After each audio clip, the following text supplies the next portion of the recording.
Alors bonjour ce matin, merci d'être là encore une fois.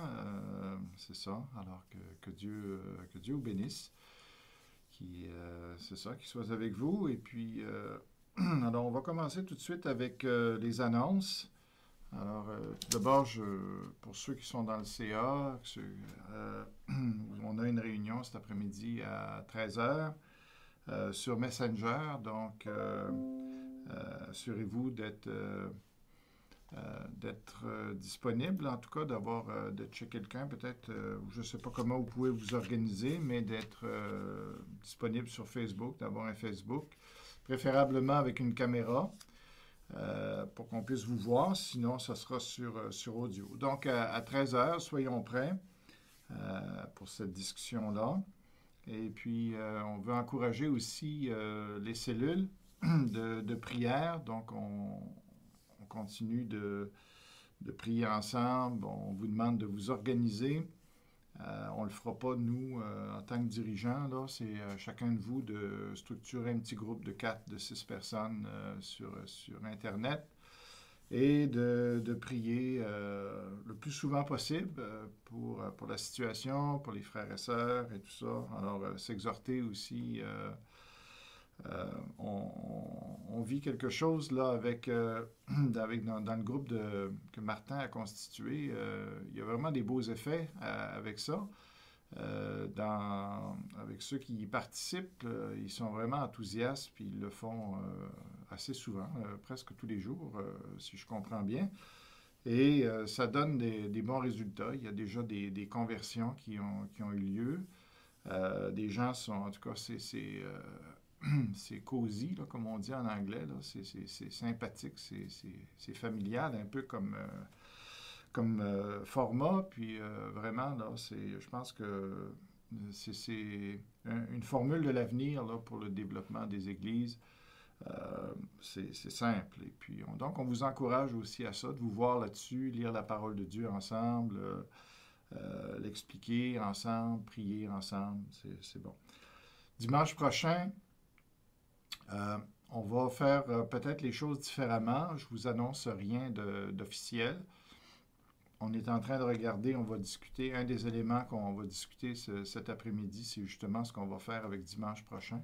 Donc, tenez-vous à l'affût des annonces par rapport à ça, ce qui va être fait. On attend aussi ce que le gouvernement va annoncer. Mais c'est ça, alors on va communiquer sur Facebook, sur le Facebook la page Facebook de l'Église. Alors, tenez-vous au courant, tout simplement. Et puis, pour ne pas être surpris la semaine prochaine de voir ce qui se passe, on va vous tenir au courant cette semaine. Et voilà. Alors, on va y aller avec tout d'abord la prière, mais ensuite, on va enchaîner avec le message. Et puis, donc, on y va avec la prière. Tendre Père, que tu puisses bénir encore une fois ce que ce message va apporter. Seigneur, que tu nous aides à maturer, que tu nous aides à comprendre de quelle manière, Seigneur, tu agis. Et pour nous garder tout près de toi. Alors, Seigneur, instruis-nous aujourd'hui. Je te demande de bénir toutes les églises, de bénir les frères et sœurs à travers le monde entier. Seigneur, permets qu'on prenne de la maturité, permets, Seigneur, qu'on te fasse plaisir, qu'on vive vraiment pour toi 100%. Alors, Seigneur, aide-nous à vraiment bien te représenter ici-bas sur terre. Dans le nom de Jésus. Amen. Alors voilà, donc le message, c'est ça, il va porter évidemment sur encore la souffrance, mais avec un titre différent, plus clair aussi. Hein. La souffrance est un bon remède à l'orgueil, hein, pour l'orgueil. Donc c'est ce qu'on va regarder aujourd'hui. Alors, par rapport à la souffrance, en tout cas sur le sujet de la souffrance, c'est clair qu'un croyant, surtout un chrétien, a un net avantage sur les athées. Pour plusieurs raisons. Pour la première raison, parce qu'un croyant a une espérance, tandis que les athées ne l'ont pas. En plus de ça, Le chrétien a aussi un remède où il a un secours qui est toujours disponible dans la détresse et dans la souffrance. Alors ça, c'est un deuxième net avantage. Je ne veux pas élaborer là-dessus ce matin, mais je veux me concentrer sur le troisième avantage, c'est que les chrétiens ont une explication pour la présence du mal sur la terre, chose que les athées n'ont pas du tout. Pour eux, la souffrance, c'est quelque chose qui est là, qui est présent, c'est un fait, c'est une réalité, mais c'est indissociable de la vie. Finalement, c'est le yin et le yang. Le mal interagit avec le bien et bon, c'est comme ça. On ne sait pas pourquoi c'est comme ça, mais c'est comme ça, puis on vit avec. Donc, on ne pourra jamais s'en débarrasser à moins de détruire, d'anéantir le monde, là. Tandis que les chrétiens, nous, on croit que la présence du mal sur Terre est une anomalie, est un accident, et que finalement, ce n'est pas d'origine. Donc, on a une explication, c'est clair. C'est que le mal sur Terre est le résultat d'une révolte. D'abord, une révolte au ciel, et ensuite de ça, c'est une révolte sur la terre, justement, contre Dieu.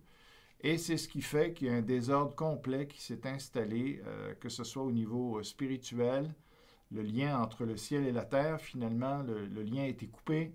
Au niveau moral, il y a un désordre moral, le bien et le mal a été bouleversé. Mais aussi, c'est plus que ça, c'est que tout le monde physique a subi les conséquences de la chute et il y a un désordre au niveau écologique, il y a un désordre au niveau de la nature. Partout, cette révolte-là, le péché a amené un désordre, une perversion dans l'univers. Mais la bonne nouvelle, c'est que ce n'est pas définitif. Jésus-Christ est venu apporter une solution à ça, puis cette anomalie-là va éventuellement être enlevée. Donc, pour nous, le mal est quelque chose de temporaire qui va être résolu par Jésus-Christ et par la résurrection aussi. Alors, c'est un net avantage sur l'athéisme. Bon.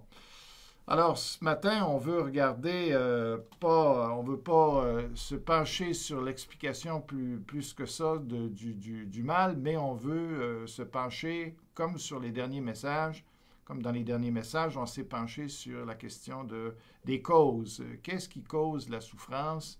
Pas la cause d'origine, mais celle que l'on peut expérimenter, que l'on expérimente chaque jour dans notre monde. Alors, on a déjà vu deux causes. On a vu la cause, par exemple, que si on défie les lois de Dieu, on va en subir les conséquences. Chaque fois qu'une loi est défiée, ça a des conséquences négatives sur nous. Alors, et deuxièmement, eh bien, Dieu ne reste pas inactif là-dedans. Ce n'est pas simplement le simple fait de désobéir aux lois qui cause la souffrance, mais c'est aussi que Dieu peut, à certains moments, quand il y a une exagération du mal, quand il y a des injustices flagrantes, eh bien, Dieu peut être amené à corriger, peut être amené à juger et à punir particulièrement ses enfants. Mais je ne vais pas aborder le sujet de qu'est-ce qui se passe avec le monde en général. À ce niveau-là, on le verra plus tard. Mais là, on a vu que Dieu s'occupe de son peuple. Et puis, lorsqu'il y a des injustices, eh bien, Dieu corrige, Dieu juge. Et ça peut faire parfois assez mal. Merci. Alors, voilà ce qu'on a dit jusqu'à présent. Maintenant, on veut en voir une troisième ce matin. C'est la cause de la souffrance qu'amène l'orgueil.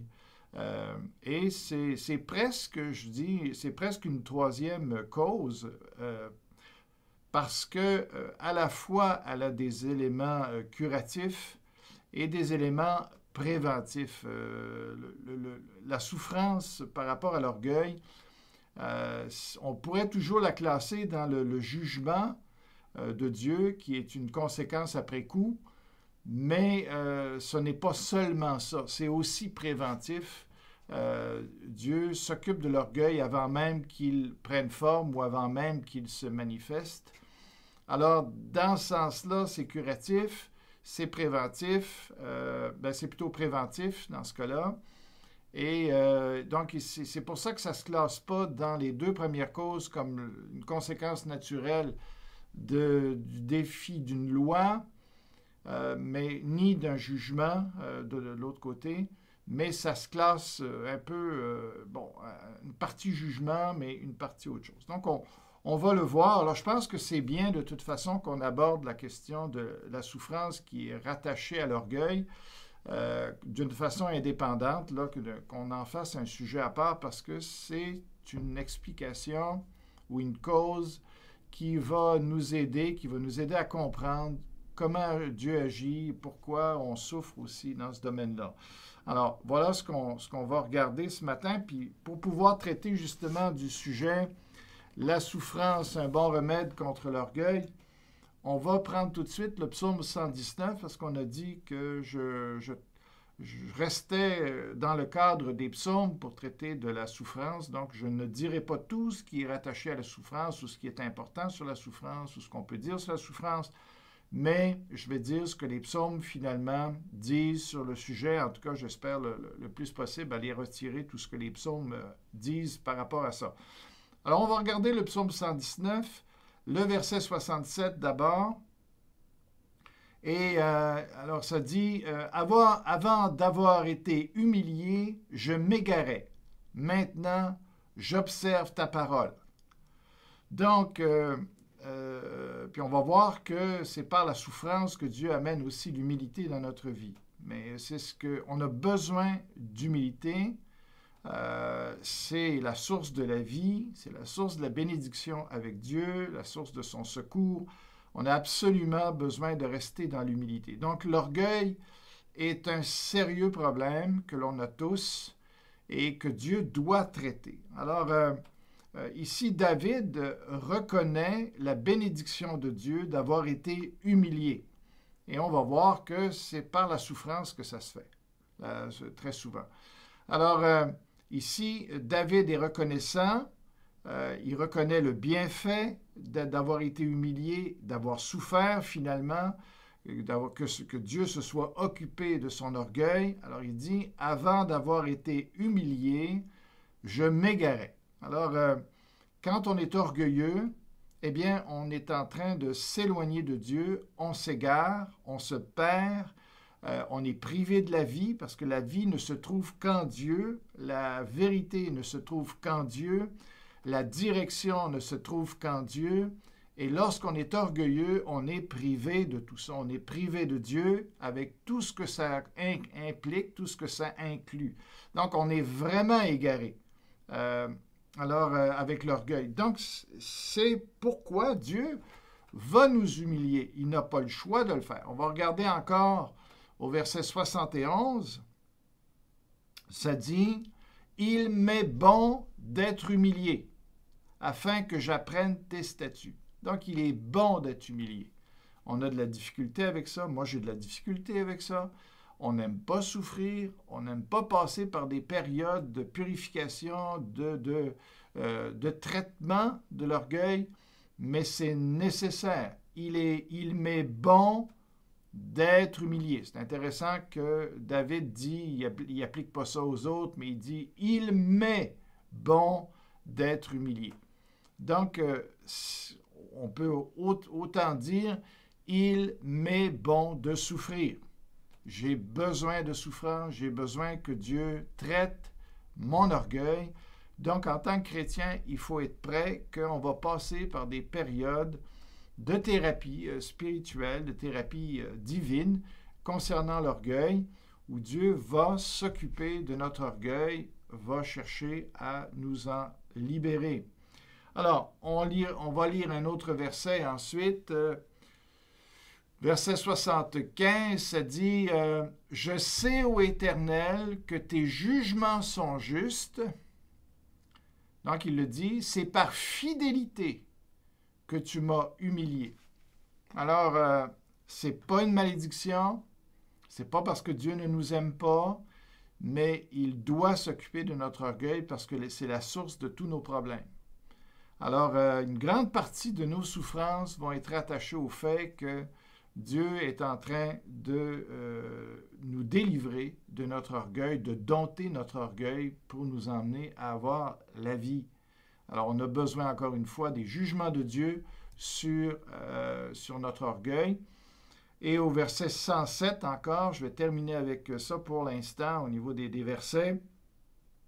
Il dit, « Je suis bien humilié. Éternel, rends-moi la vie selon ta parole. »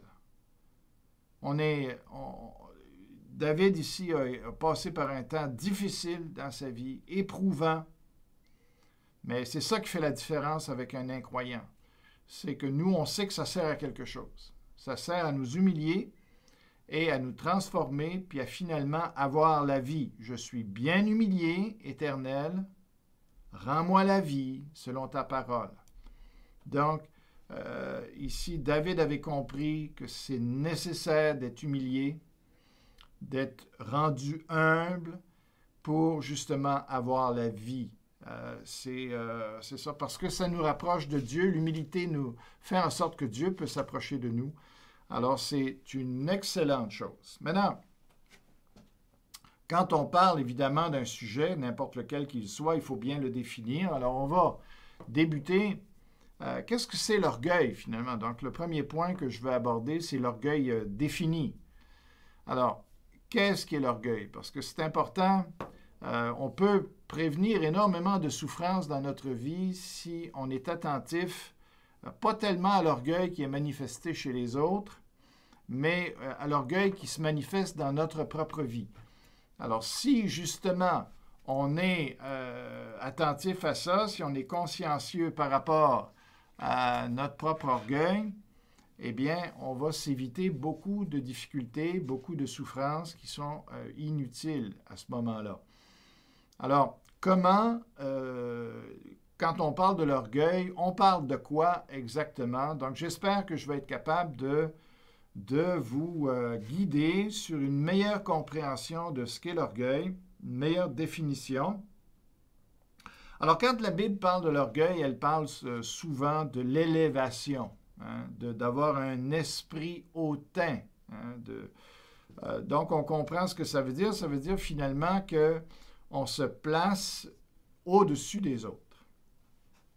Ou quand on se regarde, eh bien, on se trouve un peu unique, plus ou moins. On se trouve un peu plus doué, un peu plus spécial. On aimerait en tout cas être quelqu'un qui est un peu mieux que les autres, qui est un peu plus spécial, qui se distingue. On n'aime pas simplement faire partie de la masse. On veut trouver le moyen un peu de se démarquer et de pouvoir lever la tête. On aimerait être un peu comme Saül par rapport au peuple d'Israël, avec une tête de plus. Et effectivement, c'est exactement ça qu'il a montré dans son ministère. C'était un orgueilleux. Il avait une tête de plus physiquement, mais il avait plus que ça, c'est que aussi dans son attitude, il avait une tête de plus. Alors, on peut prendre le un peu plus là, qu'on veut se donner, on peut le prendre sur notre famille, on peut le prendre sur les talents qu'on a, on peut le prendre sur les dons qu'on a, on peut le prendre sur l'argent qu'on a, on peut le prendre sur l'intelligence, la beauté. Mais on cherche toujours, on est à la recherche de ce qui est en nous un peu mieux que les autres et on capitalise là-dessus. Donc, c'est être orgueilleux, c'est finalement de se voir avec un esprit qui s'élève, un esprit qui se place au-dessus des autres, qui se considère comme mieux que les autres. Ça peut être spirituellement aussi, où on pense qu'on est plus saint que les autres. Et alors, voilà. C'est aussi vrai avec la question de la méchanceté, où il y a des gens qui... Alors, en général, on capitalise sur des bonnes choses, où on veut se vanter, ou on veut s'élever sur des choses qui sont appréciables ou appréciées. Mais lorsqu'il y a des gens qui, finalement, à cause de leur contexte de vie, leur expérience, leur parcours, finalement, ils ont capitalisé, eux, sur le mal. Alors, il y a des gens qui vont se glorifier même de leur stupidité, il y en a qui vont se glorifier de leur témérité, de leur révolte même, de leur méchanceté. Alors, tout ça, ça semble un peu ridicule, mais ils n'ont pas autre chose sur lequel capitaliser. Donc, ils vont même utiliser ce que normalement devrait faire notre honte, mais ils vont bâtir là-dessus pour être quelqu'un. Eux, ils sont les plus criminels, ils sont les plus voleurs, et ils vont même se vanter de ça. Alors, c'est ça l'orgueil. Il va trouver quelque chose dans notre vie pour se placer au-dessus des autres, pour faire en sorte que nous, on est spécial, on ressort de la masse. Alors, et comment on va voir l'orgueil, comment on va pouvoir entendre l'orgueil? Bien, on va le remarquer par la vantardise, évidemment. Alors, si les gens parlent constamment d'eux, qu'ils n'écoutent pas les autres, qu'ils sont toujours concentrés sur ce qu'ils pensent, sur leur opinion, finalement, ils sont même incapables d'écouter ce que les autres ont à dire, de considérer ce que les autres ont à dire. C'est une démonstration d'orgueil.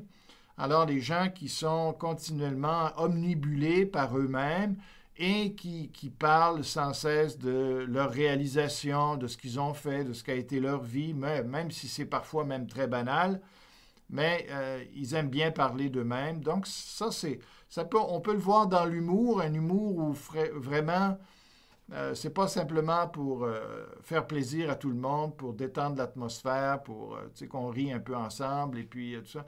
Mais c'est vraiment un humour pour essayer de montrer que moi, je suis intelligent, moi, je sais jouer avec les mots, moi, je sais rigoler. Alors, d'attirer l'attention sur soi comme ça. Alors, on peut le voir avec un humour particulier. On peut le voir aussi dans le refus de participer à certaines activités parce qu'on sait qu'on n'est pas très bon là-dedans, ou le refus de défis, le refus de parler en public parce que là, ça nous expose et on a peur d'avoir l'air fou. Donc, finalement, on s'abstient de faire certaines activités parce qu'on a peur d'être humilié, justement, et ça démontre l'orgueil. On peut voir ça aussi dans le déplaisir quand quelqu'un nous reprend, nous donne des conseils, où finalement, en dedans, on réagit, puis même des fois, on le fait ouvertement. On dit aux gens, mêle-toi donc de tes affaires. Donc, ce sont des manifestations de l'orgueil. Alors, il faut prêter attention à ça.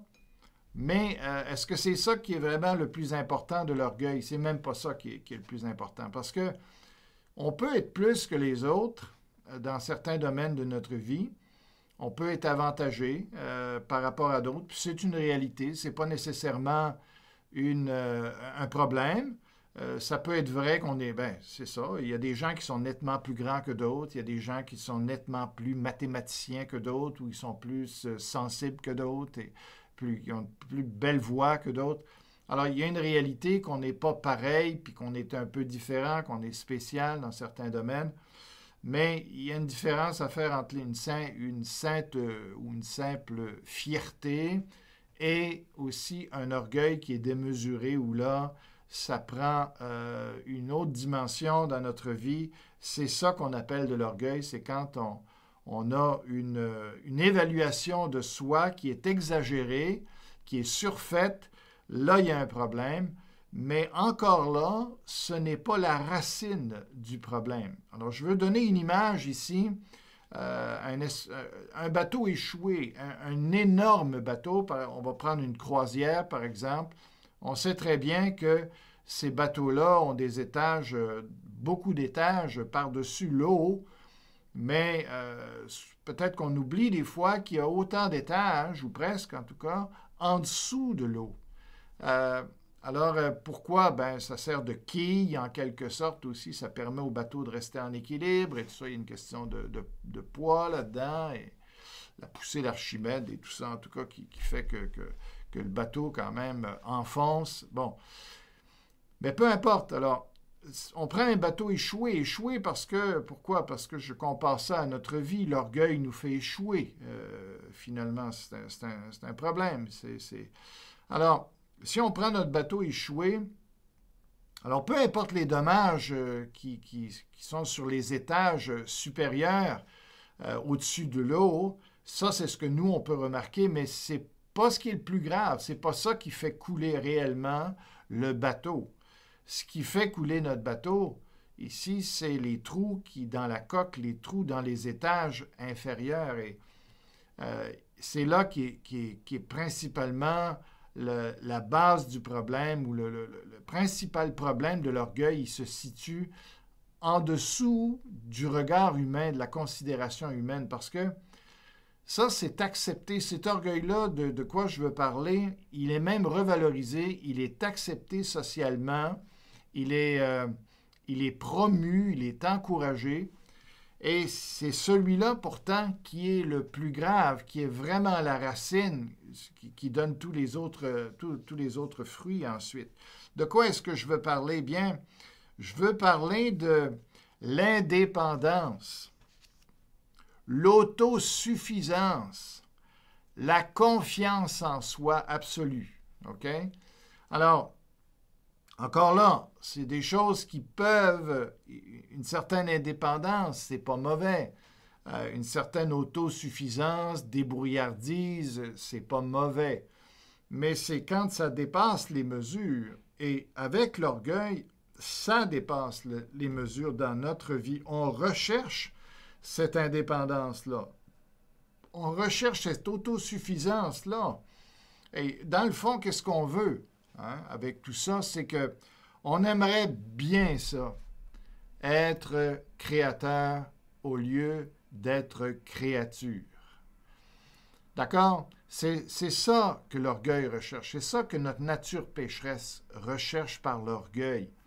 C'est finalement d'être capable de pouvoir se dire « J'ai pas besoin de Dieu, je ne rends compte pas de ce que je suis à un être créateur, je me suis fait moi-même, je me débrouille moi-même, j'ai pas besoin de personne, je me suis fait tout seul. » D'ailleurs, on entend des fois les gens dire cette expression-là, « Moi, je me suis fait tout seul. » C'est pas vrai.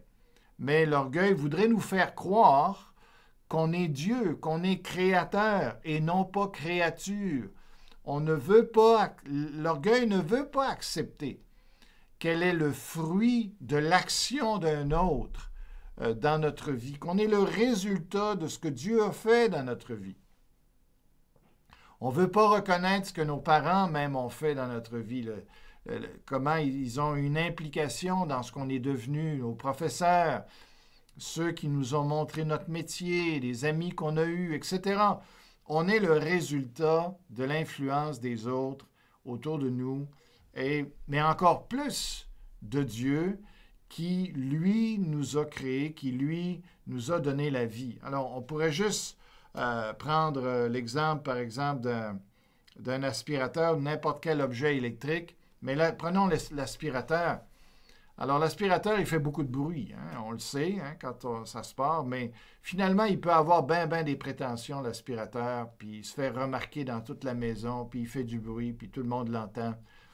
Mais il suffirait juste que quelqu'un, même un petit enfant, arrive, puis tire la plug, tire le branchement, et l'aspirateur, il n'a absolument plus rien. Alors, les gens qui parlent beaucoup de leur réalisation, qui même s'en prennent à Dieu et tout ça, ne réalisent pas que Dieu peut juste tirer la plug puis c'est fini. Ils n'ont plus un mot à dire et voilà, ils sont réduits à absolument rien.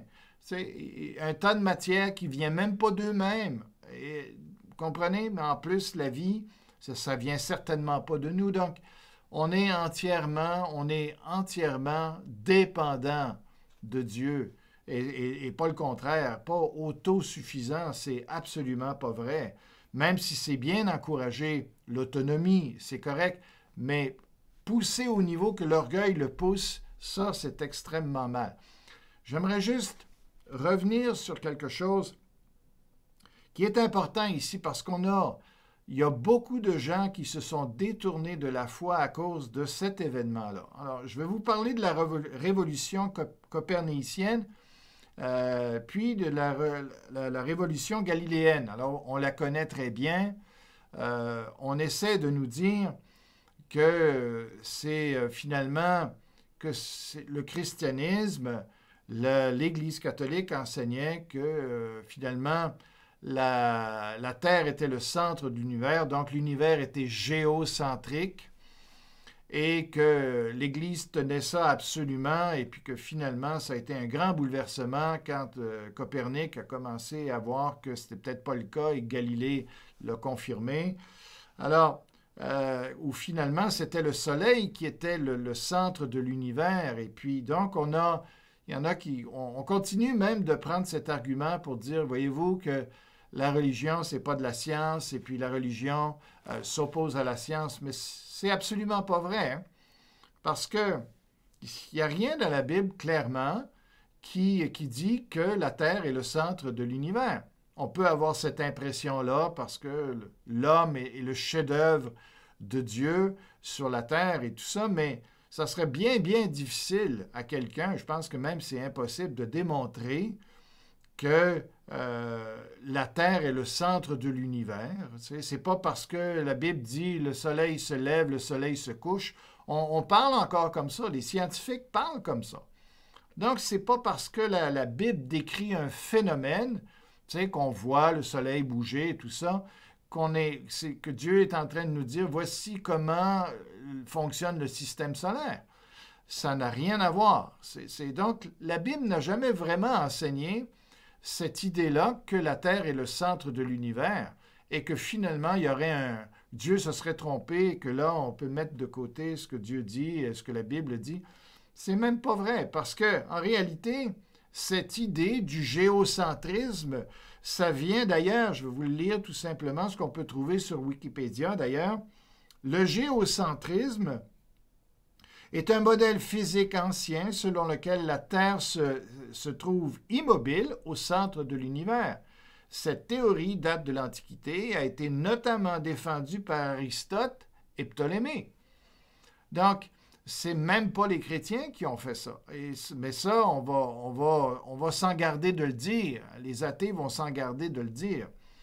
Mais moi, j'aimerais juste vous amener que, franchement, théologiquement, on pourrait avoir émis la théorie que, hey, c'est vrai que le Soleil est le centre de l'univers et que ça ne peut pas être la Terre qui est le centre de l'univers. Parce que c'est ici, puis là je compare ça avec l'orgueil, mais qu'est-ce qui est le centre de notre univers? Ben, notre univers, notre système solaire. Eh bien, c'est le Soleil. Et la Terre gravite autour du Soleil, mais comme chrétien, on croit ça, dans le sens que Jésus est la lumière. Jésus est même comparé au Soleil dans la parole de Dieu. Donc, et le fait qu'il faut graviter, que l'être humain, que Dieu ne tourne pas autour de l'homme, mais que l'homme tourne autour de Dieu, c'est ça que la Bible enseigne tout le long. Donc, juste par cette dynamique-là, on aurait pu déduire que dans notre système solaire, au niveau physique, oui, c'est logique de penser que le Soleil était le centre de notre système solaire. C'est pour ça qu'on l'appelle d'ailleurs notre système solaire. Alors, vous voyez l'idée, c'est que moi, je pense que même si toute cette révolution-là galiléenne, finalement, elle nous remet sur les rails de la vérité, quelque chose que les chrétiens auraient pu conclure, mais c'est exactement ça. Le problème avec l'orgueil, c'est qu'au départ, à l'origine, tout devait tourner autour de Dieu, selon la volonté de Dieu, en fonction des objectifs de Dieu et de la coopération de tous les êtres humains, de tout ce qui existe dans l'univers. Tout devait tourner autour de Dieu selon les désirs de Dieu pour que ce soit harmonieux, que ce soit coopératif. Mais finalement, le péché qui amène l'orgueil a tout déstabilisé ça.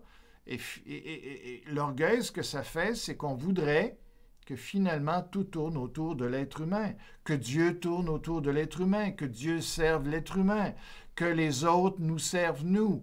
Mais c'est ça, justement, le problème avec l'orgueil. C'est ce qui fait que tout ne tourne pas rond dans notre monde. Et la solution, c'est justement de replacer Dieu au centre de l'univers, de notre univers, et qu'on gravite autour de lui. Alors, on a vu, je pense que vous comprenez mieux maintenant ce qu'est l'orgueil, même ce qu'est le cœur, la base de l'orgueil, qui est cette idée-là de vouloir remplacer Dieu par nous-mêmes, vous savez, que tout parte de nous-mêmes, que c'est nous vraiment qui est important. Alors, on a vu un peu la définition, il y aurait d'autres choses à dire, mais on va continuer ce matin pour pas que ça soit trop long. Alors, l'orgueil, c'est un défi. C'est un défi qui est lancé à Dieu et c'est clair. Alors, si on prend par exemple l'expérience de Job dans son livre, c'est un livre qui est extraordinaire pour comprendre la souffrance. Alors, eh bien, Job, il a mis Dieu au défi. Dans quel sens? Eh bien, Job, c'est un homme qui marchait avec Dieu, c'est un homme qui aimait Dieu de tout son cœur, dans la mesure où il était capable de le faire avec son cœur irrégénéré. Mais il était honnête, sincère envers Dieu, c'est quelqu'un de vrai. Et finalement, il n'avait rien dans sa vie qui méritait les jugements qu'il a eus. Malgré tout ce que ses amis ont essayé de faire croire, de lui faire dire, de lui faire admettre, Job a toujours nié. Non, ça ne se peut pas. J'ai été intègre, j'ai fait du bien, j'ai pris soin des pauvres. Et Job dit, non, c'est pas vrai que je mérite ce qui m'arrive. Et il avait raison. Dieu lui a donné raison. Mais là où Job a dérapé, hein, c'est qu'à un moment donné, dans le fait qu'il était provoqué par ses amis et qu'il voyait comment il souffrait, puis que pour lui, c'était injustifié, parce qu'il n'avait rien fait pour mériter autant de souffrance, autant de douleur. Alors, mais ce n'était pas le cas, justement. Ce n'était pas à cause de son péché qu'il l'avait fait, qu'il souffrait. Alors, il s'est mis à comparer sa justice avec celle de Dieu. Et finalement, il est tellement dans son raisonnement, à ses yeux, il était tellement intègre, tellement juste, qu'il est tombé dans le piège de finalement penser que si Dieu permettait la souffrance comme ça dans ta vie, c'était injuste. Et il a demandé à Dieu des comptes. Il a dit, regarde, moi j'aimerais bien ça avoir un entretien avec toi parce que là, ça ne marche pas. Je fais tout ce que tu veux. J'essaie de le plus possible d'être intègre avec toi, d'être fidèle avec toi, puis je souffre comme il n'y a personne d'autre qui a souffert. Qu'est-ce qui se passe? Je ne mérite pas ça. Ma justice, et finalement, il a dit, ma justice est plus grande que la tienne, ô Dieu. Je veux que tu viennes ici, je veux qu'on ait une conversation parce que je veux te montrer que je ne mérite pas cette situation-là. Donc, il s'est mis à douter de la justice de Dieu. Il a mis au défi la justice de Dieu. Alors, qu'est-ce que Dieu a fait? Parce que c'était ça le cœur de ce que Dieu voulait mettre en lumière dans la vie de Job. Puis que Job, tu vas souffrir dans ta vie, mais écoute, je sais mieux que toi ce pourquoi tu souffres. Et là, je vais te montrer qu'il faut que tu me donnes du crédit. Il faut que tu t'acceptes ce que je peux faire dans ta vie, que tu ne comprends pas, parce que je suis pas mal plus grand que toi. Alors là, c'est là que Dieu est rentré dans une démonstration à Job.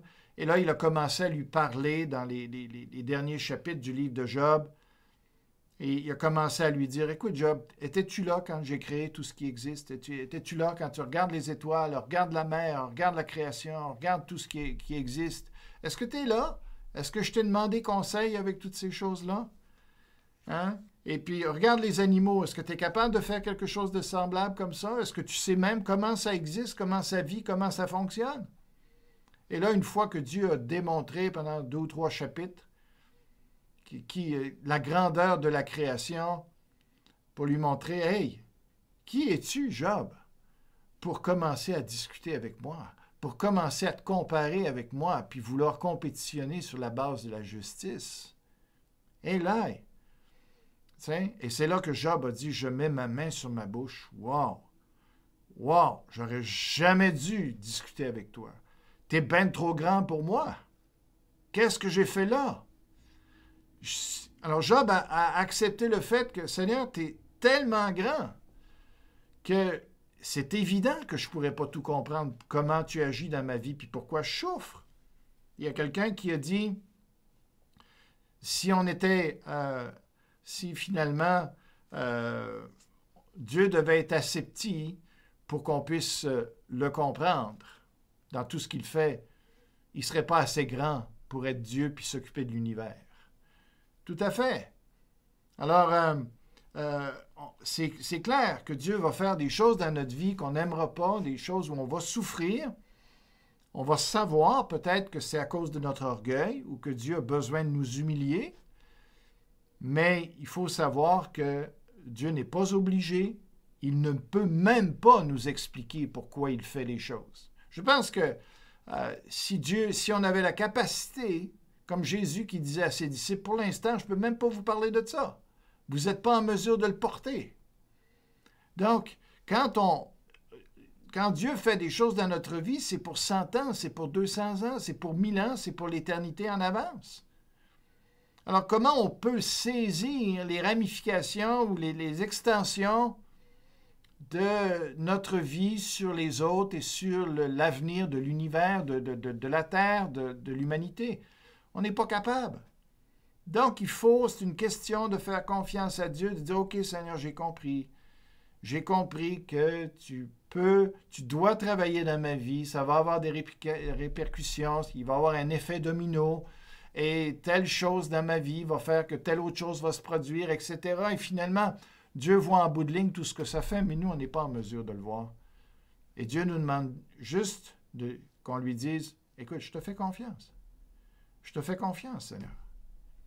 J'accepte que tu es bien trop grand pour moi, hein, pour que je puisse te questionner. Juste pour vous montrer un petit peu la grandeur de Dieu. C'est incommensurable. On ne peut pas le mesurer. C'est immesurable. C'est à réfléchir sur la grandeur de Dieu, on se perd. On devient étourdi tellement que c'est grand. J'ai juste fait un petit calcul, pas mathématicien du tout, mais je me suis amusé à faire un petit calcul tout simple. Et vous savez que faire le tour de la Terre, en tout cas la dimension de la Terre, la circonférence de la Terre, c'est 40 075 kilomètres. Alors, j'ai pensé, je me suis dit, si on prend quelqu'un qui marche à une vitesse de 5 km par heure, je pense que ça, c'est une bonne marche rapide, je pense. Et donc, ça donne quoi finalement à marcher 5 km à l'heure? Combien de temps ça me prendrait pour faire le tour de la Terre? Si je marchais 24 heures sur 24, alors j'ai calculé que ça donne 334 jours, arrondi. 334 jours à ne faire que ça. Marcher, marcher, marcher à un pas très rapide. Et si la Terre était toute constituée de sol, eh bien, on pourrait faire le tour en 334 jours, en marchant jour et nuit, sans cesse. Alors, si on prend ça maintenant, c'est quand même bon, c'est presque une année à marcher, à ne faire que ça. Bon, c'est pas si impressionnant que ça, peut-être. Mais si on prend ça maintenant, puis qu'on regarde ça entre la dimension, entre la Terre et le Soleil, combien de temps ça me prendrait en marchant de me rendre de la Terre jusqu'au Soleil? Alors, bien, j'ai calculé que ça me prendrait 1 250 jours arrondis là, pour atteindre le Soleil. Encore là, en marchant continuellement pendant tous ces jours-là, pendant 1 250 jours, à marcher continuellement, je pourrais atteindre le Soleil. Vous pourrez faire le calcul si vous voulez. Mais maintenant, si je me reste encore un peu d'énergie, ce serait quoi la distance entre notre Soleil et le prochain Soleil, ou la prochaine étoile dans notre galaxie?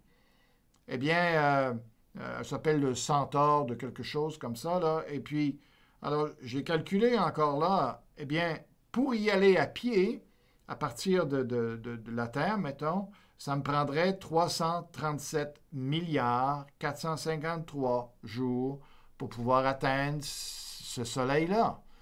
Alors, vous voyez, ça devient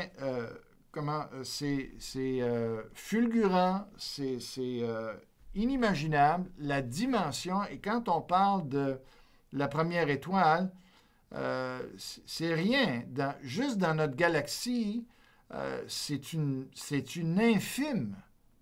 infime parcours. Et là, si on commence à étirer ça avec d'autres galaxies, d'autres univers, eh bien, quand on parle de milliards de galaxies, vous voyez que finalement, il y a des soleils qui sont des millions de fois plus grosses que notre soleil, qu'on n'est même pas capable de voir parce qu'ils sont tellement éloignés de la Terre. Et quand la Bible dit que tout ça, ça représente, c'est une image, ça représente une goutte d'eau au fond d'un seau pour Dieu. Alors, on voit l'immensité de Dieu, là. On ne peut même pas se le représenter. Dieu n'est pas juste plus grand en dimension que l'univers. Il est plus sage que tout. Il est plus connaissant que tout. Il est plus aimant que tout. Il est plus puissant que tout. On peut même pas, on prendrait la dimension de l'univers, puis c'est tout petit encore par rapport à qui Dieu est. Alors, quand on regarde là, qui on est finalement là-dedans, plus on recule, plus on cherche le fond de l'univers, si on se mesure finalement, plus on s'éloigne, si on nous regarde à partir du point le plus éloigné, bien on se rend compte qu'on diminue de plus en plus. À ces dimensions-là, ça fait longtemps qu'on ne se voit plus, ça fait longtemps qu'on a disparu.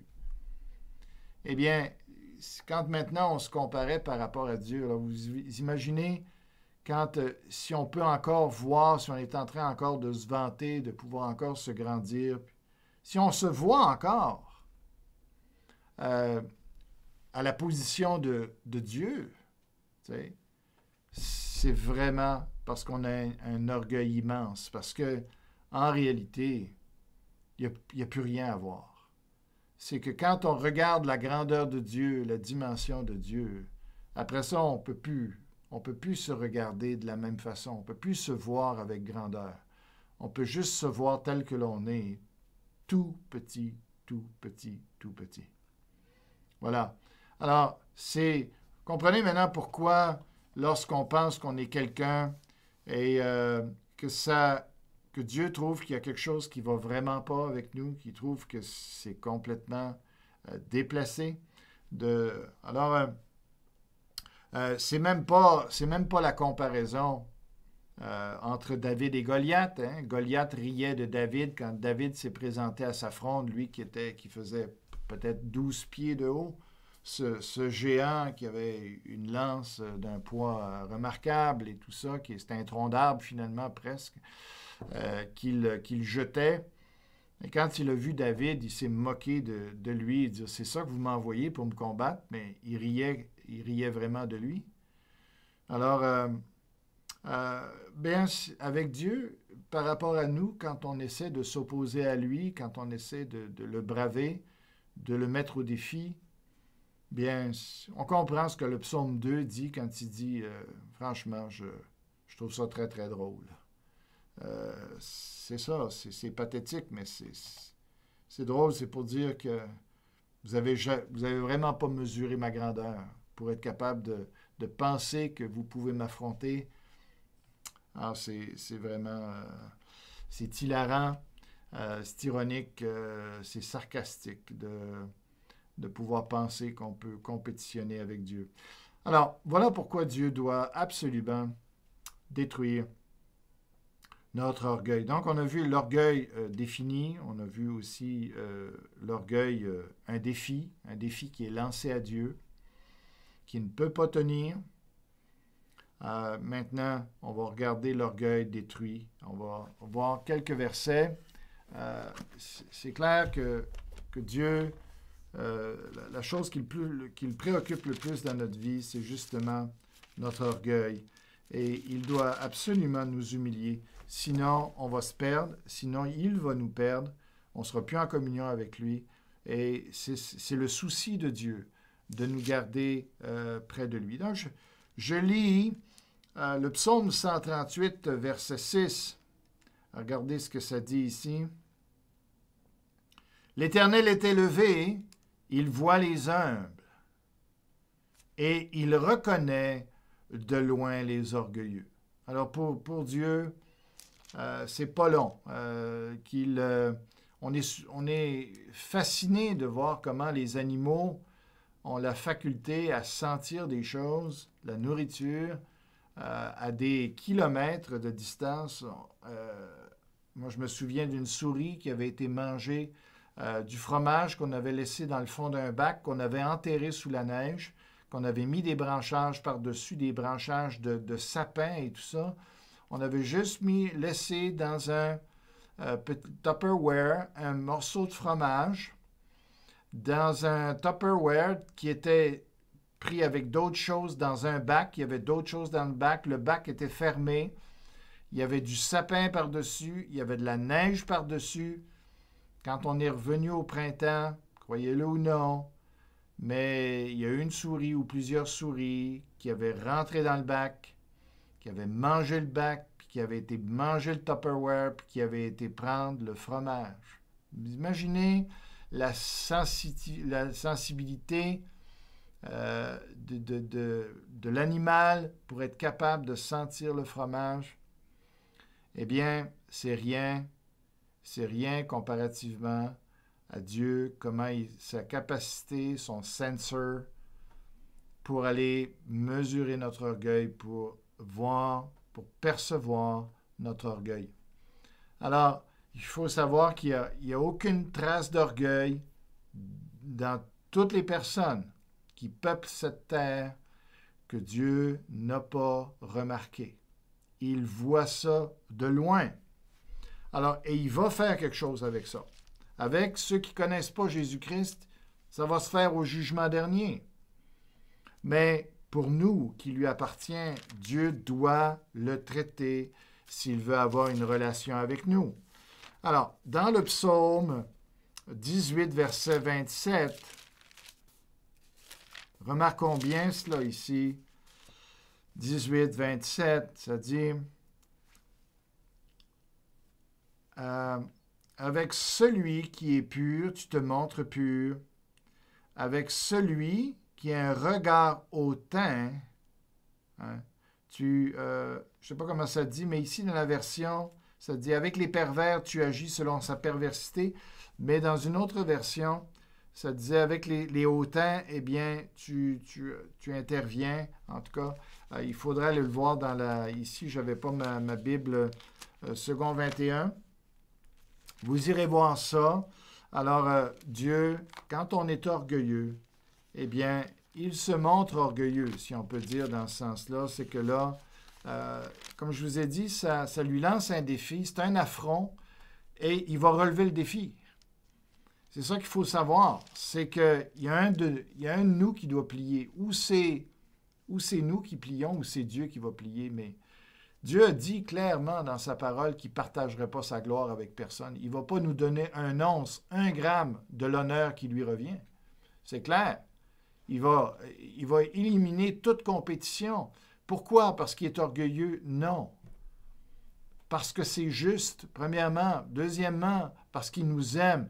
Puis que s'il nous permet de prendre sa place, eh bien, tout va être désordonné.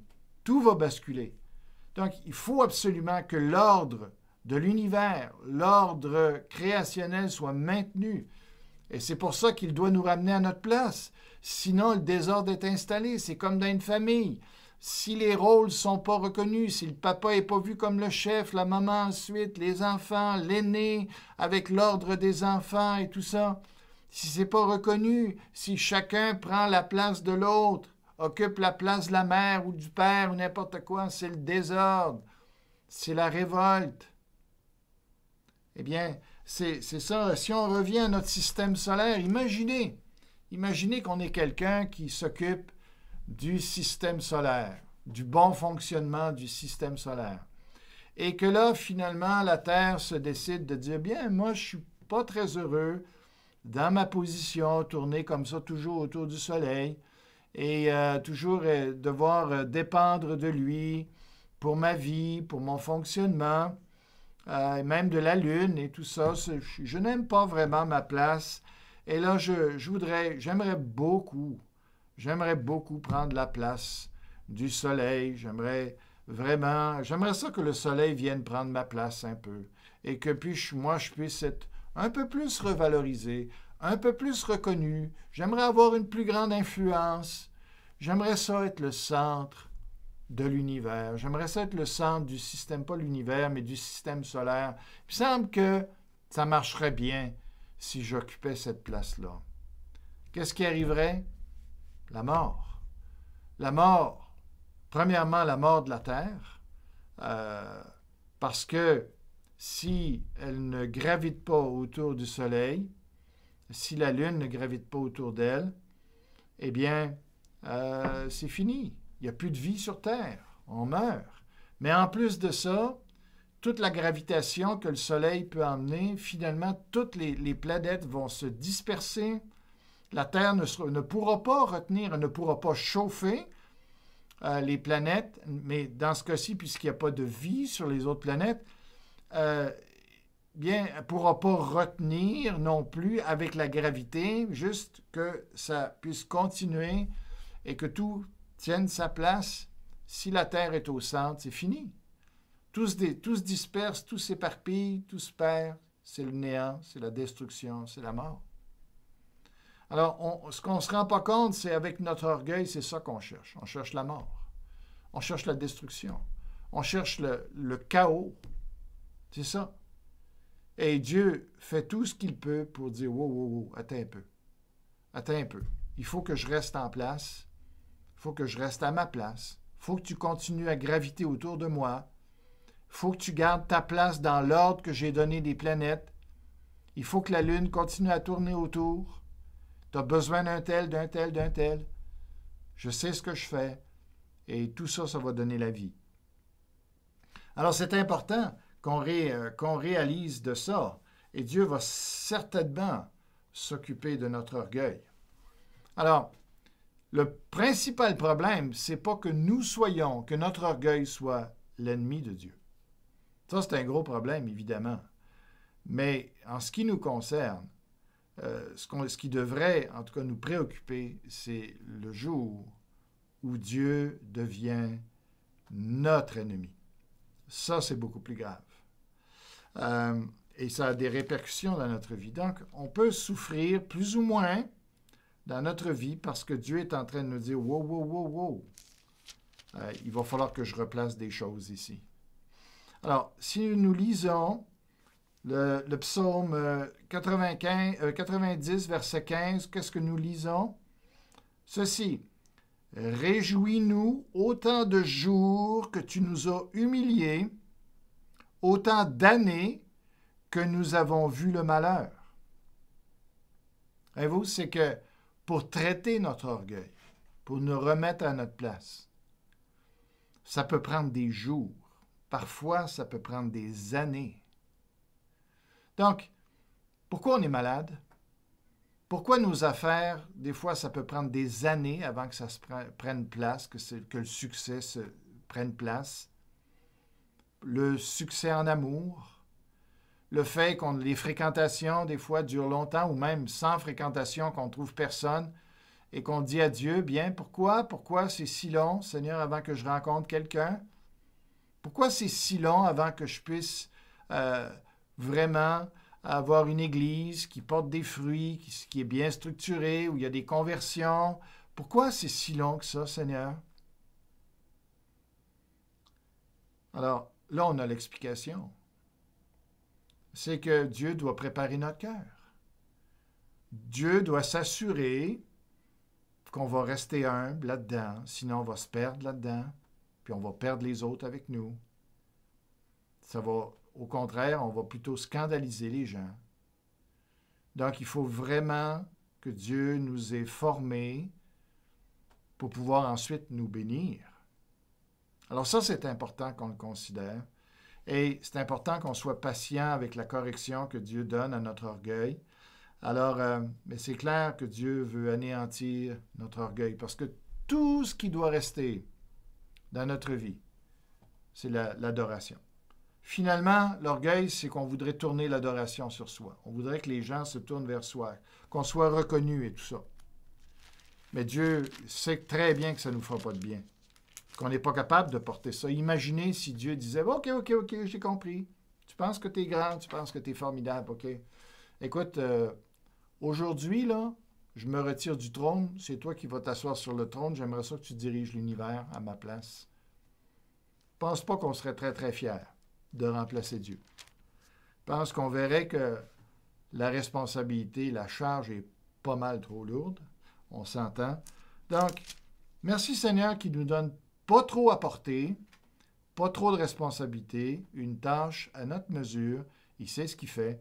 Et c'est bien qu'on reste là et qu'on ne désire pas bouger de là tant et aussi longtemps que Dieu n'a pas décidé de nous élever puis de nous donner une autre responsabilité qui est un peu plus considérable, mais parce qu'on a l'attitude qu'il faut pour l'avoir à ce moment-là.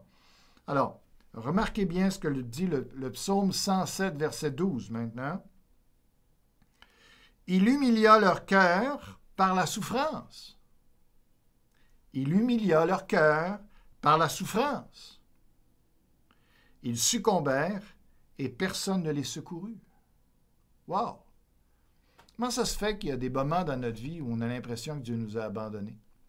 Comment ça se fait qu'on a l'impression que Dieu ne s'occupe pas de nous, qu'il est loin, et puis il ne répond pas? Est-ce que ça se pourrait que c'est parce que Dieu est en train de traiter notre orgueil, est en train de traiter une forme d'orgueil qu'on a dans notre vie? Ce n'est pas un jugement. C'est pour ça que je vous dis que c'est une cause de notre souffrance qui est un peu différente, qui est presque une troisième cause, finalement, de pourquoi on souffre. Parce que dans le traitement de l'orgueil, c'est pas juste curatif, c'est pas juste après coup. C'est pas juste une fois qu'on a manifesté de l'orgueil. Je vais terminer avec ça bientôt. Je prends le cas de David qui, à un moment donné, a voulu faire le dénombrement. Lui, que Dieu avait... C'est Dieu qui l'a emmené sur le trône. C'est Dieu qui l'a délivré tellement de fois. Il n'aurait jamais dû être sur le trône. C'était le plus petit de sa famille, le dernier, le moins considéré, etc., etc. Et Dieu a voulu l'avoir sur le trône. Puis Dieu l'a fait passer par des temps d'épreuve. Ça a été long, 7 ans avant qu'il devienne roi, juste sur Juda, en subissant, même avant, avec Saül, il a été pourchassé avant même qu'il devienne roi de Juda. Il a été pourchassé des années avec Saül. Pourtant, il avait l'onction, il avait été mis à part comme roi, puis il devait se dire, mais Seigneur, pourquoi? Mais Dieu savait pourquoi. Dieu savait qu'il était en train de le préparer. Et quand il a été roi sur Juda, après, il ne l'a pas mis tout de suite roi sur tout Israël. Il l'a mis roi 7 ans sur Juda, dire « Hé, laisse-moi faire. Je vais t'emmener où je veux.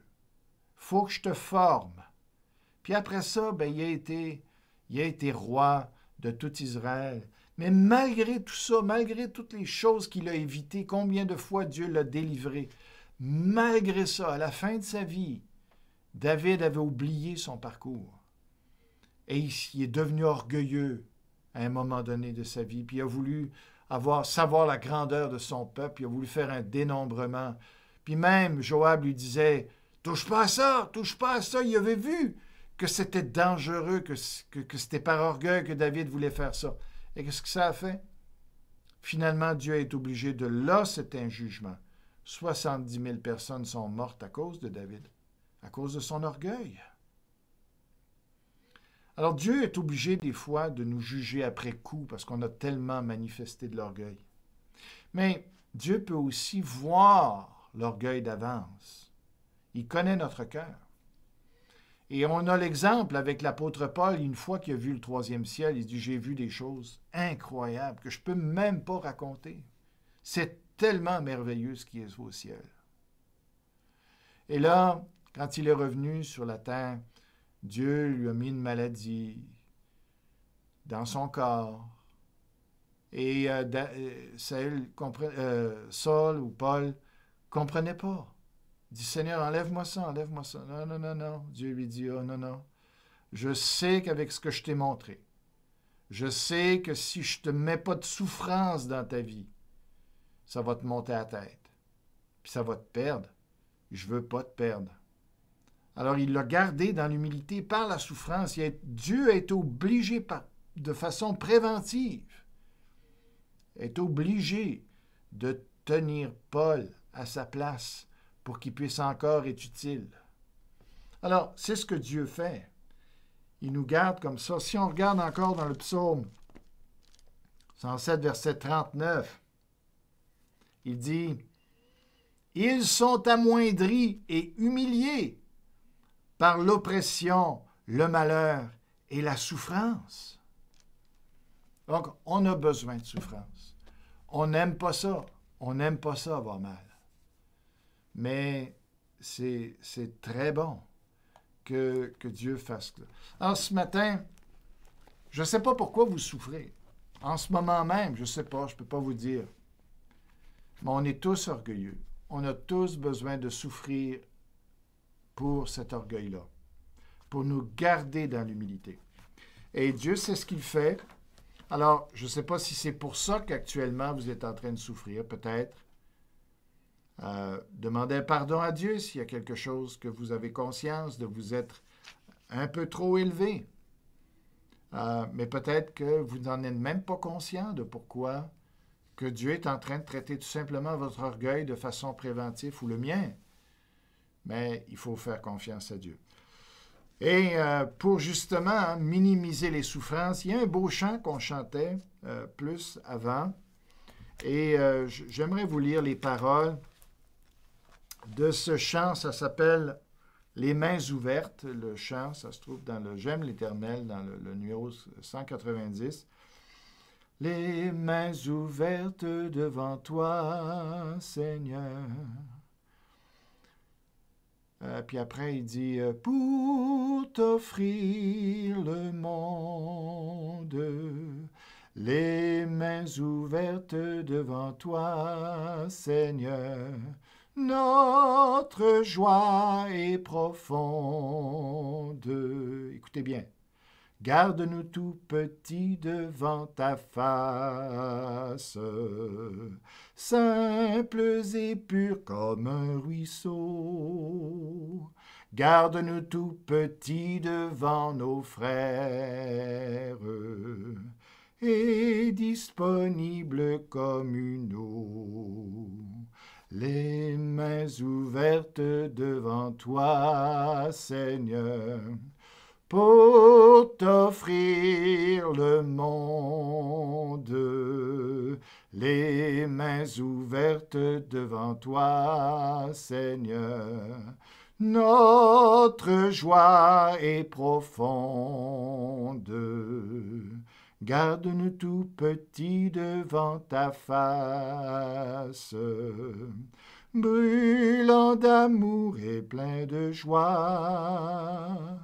Garde-nous tout petits parmi nos frères, simple chemin devant leur pas.